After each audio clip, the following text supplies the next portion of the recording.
Welcome student, welcome you in arts academy. आज की class में हम chapter 2 pol science class 12th जिसका नाम है दो ध्रुवता का अंत के फर्स्ट टॉपिक के बारे में आज हम डिस्कस करेंगे। प्रीवियस क्लास में हमने इसके इंट्रोडक्शन पार्ट पे या फिर जो इसका इंट्रोडक्शन था कि कैसे बर्लिन की दीवार टूटी, कैसे बनी, इसके ऊपर बात की। लेकिन आज की क्लास में हम इस चैप्टर का सबसे फर्स्ट टॉपिक के बारे में डिस्कस करेंगे और इसका जो सबसे फर्स्ट टॉपिक है वो क्या है, सोवियत प्रणाली क्या थी। टॉपिक का नाम एक बार फिर से रिपीट कर देता हूं, सोवियत प्रणाली क्या थी, इसके ऊपर आज हम बात करेंगे। अगर हम इस टॉपिक की बात करें कि सोवियत प्रणाली क्या थी, तो मेन हम इसमें तीन चीजों के ऊपर बात करेंगे। सबसे पहले हम बात करेंगे कि सोवियत प्रणाली मतलब क्या, कि जो सोवियत संघ था उसकी शुरुआत कैसे हुई, उसमें सिस्टम कौन सा डाला गया, कौन से उसमें प्रणाली व्यवस्था बनाई गई जिससे उसको चलाया जा सके। इसके बाद जो सोवियत प्रणाली थी मतलब जो उसकी विचारधारा थी उसकी क्या विशेषताएं निकली, ये हम बात करेंगे। इसके बाद उसमें क्या कमियां निकली, ये भी हम बात करेंगे। इसके साथ साथ लास्ट में हम एक क्वेश्चन के ऊपर डिस्कस करेंगे जिस क्वेश्चन का नाम है दूसरी दुनिया किसे कहा जाता है, या साम्यवादी या समाजवादी खेमे के देश किसे कहा जाता है। तो ये सारी चीजें हम proper step by step discuss करेंगे। तो सबसे पहले हम बात करेंगे सोवियत प्रणाली क्या थी। सोवियत प्रणाली, सोवियत मतलब हो गया सोवियत संघ, प्रणाली मतलब हो गया व्यवस्था, कि सोवियत संघ में कौन सी व्यवस्था थी, इसके ऊपर बात करेंगे। हर एक देश को चलाने के लिए कोई ना कोई व्यवस्था चाहिए होती है, तभी तो वो काम करती है। तो सेम अब हम बात करेंगे कि सोवियत संघ में कौन सी व्यवस्था थी। तो सबसे पहले हम इसकी शुरुआत के ऊपर बात करते हैं कि सोवियत प्रणाली की शुरुआत कैसे हुई, क्या क्या उसमें चीजें हुई। तो सबसे पहला इसमें पॉइंट निकल के आता है यूएसएसआर रूस में हुई 1917 की समाजवादी क्रांति के बाद अस्तित्व में आया। मतलब कि रूस में 1917 में एक क्रांति की गई और ये क्रांति जो थी ये समाजवादी क्रांति थी। तो इस समाजवादी क्रांति के बाद बना कौन, यूएसएसआर बना। कौन बना, सोवियत संघ बना। तो साम्यवादी क्रांति के बाद जो कब हुई, समाजवादी क्रांति हुई 1917 में हुई थी। समाजवादी क्रांति के बाद कौन अस्तित्व में आया, कौन आया सामने, समाजवादी सोवियत गणराज्य, जिसको हम किस नाम से जानते हैं, सोवियत संघ भी कहते हैं, यूएसएसआर भी कहते हैं। 15 देशों को इकट्ठा करके यूएसएसआर बनाया गया, सोवियत संघ बनाया गया। तो सबसे पहले आपको यह पता चल गया होगा कि सोवियत संघ बना कब, जब रूस में 1917 में समाजवादी क्रांति आई। इसके बाद कौन बना, सोवियत संघ बना, यूएसएसआर बना। इसके बाद नेक्स्ट पॉइंट आता है कि जो ये समाजवादी क्रांति की गई थी ये किसके विरोध में की गई थी, जो ये पूंजीवादी व्यवस्था थी इसके विरोध में क्या की गई थी, समाजवादी क्रांति की गई थी।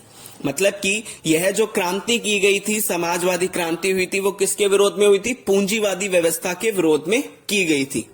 आपको इतना तो पता चल ही गया होगा, प्रीवियस वीडियोस में हमने बताया है कि जो दोनों देशों की जो विचारधाराएं थी, जो शीत युद्ध में दो महाशक्तियां थी, कौन कौन सी, सोवियत संघ और अमेरिका।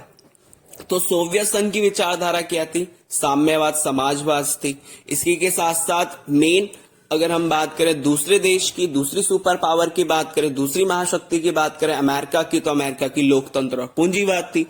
तो आपको इतना पता है कि पूंजीवाद में क्या होता है, पूंजीवाद में ज्यादा से ज्यादा जो चीजें होती हैं वो निजी हाथों में दी जाती हैं, निजी व्यक्तियों के हाथों में दी जाती हैं।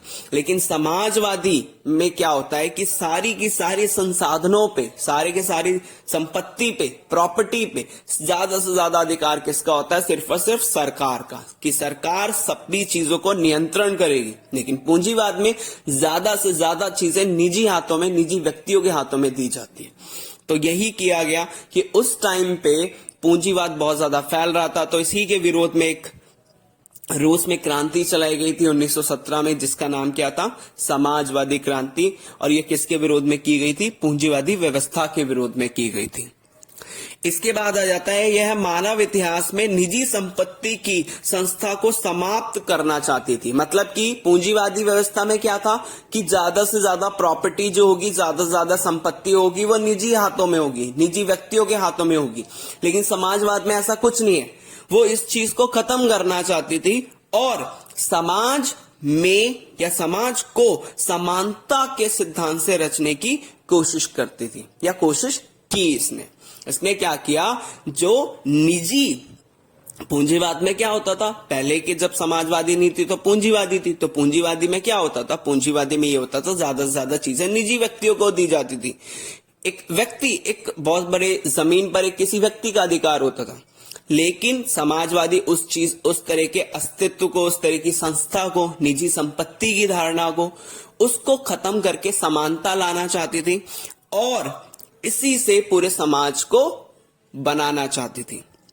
इसके बाद नेक्स्ट पॉइंट आ जाता है, इसमें कहता है सोवियत प्रणाली के निर्माताओं ने, जो सोवियत प्रणाली मतलब जो साम्यवादी जो लेकर आ रहे थे, जो सोवियत प्रणाली, जो सोवियत सिस्टम को बनाने वाले निर्माता थे, उसको जो बनाने वाले जो थे, ने क्या किया? राज्य और पार्टी की संस्था को प्राथमिक महत्व दिया। इन्होंने क्या किया? जो सबसे ज्यादा जो बनाने वाले थे, कंस्ट्रक्ट करने वाले थे सोवियत प्रणाली को, उन्होंने सबसे ज्यादा इंपॉर्टेंस किसको दी? सबसे पहले एक तो स्टेट मतलब कि राज्य, दूसरा पार्टी की संस्था मतलब जिसको पार्टी जो है उस टाइम पे उसमें जो लोग हैं उनको सबसे ज्यादा इंपॉर्टेंस दी।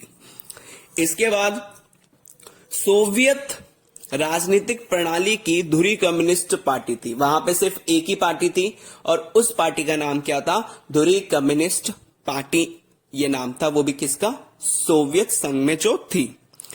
और इसमें क्या किया गया? अन्य राजनीतिक दल या विपक्ष के लिए कोई जगह नहीं रखी गई। मतलब कि यहां पे सिर्फ एक ही पार्टी थी, एक ही पार्टी पूरे के पूरे सोवियत संघ पे कंट्रोल करती थी और दूसरी जो अन्य पार्टियों पर कोई भी नहीं बना सकता था, ना विपक्ष बन सकता था, ना कोई और दल बन सकता था। जो मेंबर्स होंगे इसी पार्टी के होंगे।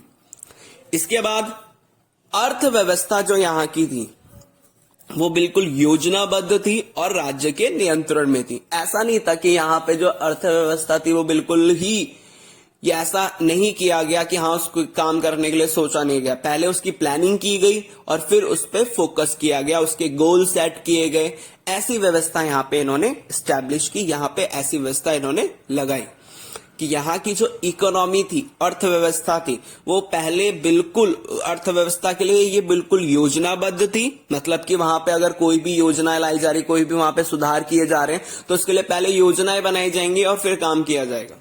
और इसके बाद राज्य के पूर्ण रूप से उस पर नियंत्रण होता था। मतलब कि इस पार्टी का पूर्ण रूप से उस पर नियंत्रण होता था। तो ये पूरा हमने पढ़ा इसकी शुरुआत किसकी? सोवियत प्रणाली की। कि सोवियत प्रणाली या सोवियत संघ कैसे बना? 1917 की रूसी क्रांति के बाद ये बना। जो समाजवादी क्रांति हुई थी रूस में, वो किसके विरोध में हुई थी? पूंजीवादी व्यवस्था के विरोध में। और ये समाजवादी चाहते क्या थे? ये निजी संपत्ति को खत्म करना चाहते थे। इसके बाद ये क्या करना चाहते थे? समानता लाने चाहते थे पूरे समाज में। पहले के पूंजीवादी में क्या होता था? पूंजीवादी में अमीर और गरीब बन जाते थे, लेकिन ये उस चीज को खत्म करके समाज में सभी की एक आर्थिक स्थिति लाना चाहते थे, समानता लाना चाहते थे। इसके बाद क्या होता है कि जो सोवियत प्रणाली को बनाने वाले थे उन्होंने क्या किया? तो सबसे ज्यादा इंपॉर्टेंस दी, प्राथमिकता दी, वो किसको दी? राज्य और उसकी पार्टी को। इसके बाद अन्य राजनीतिक दल जो थे उनको बंद कर रखा था। सिर्फ एक ही राजनीतिक दल था जिसका नाम क्या था? धुरी कम्युनिस्ट पार्टी। और लास्ट में इसमें अर्थव्यवस्था जो थी वो पूर्ण रूप से किसके नियंत्रण में थी? सिर्फ और सिर्फ सरकार के नियंत्रण में थी। तो जो अर्थव्यवस्था थी वो योजनाबद्ध थी और राज्य के नियंत्रण में थी।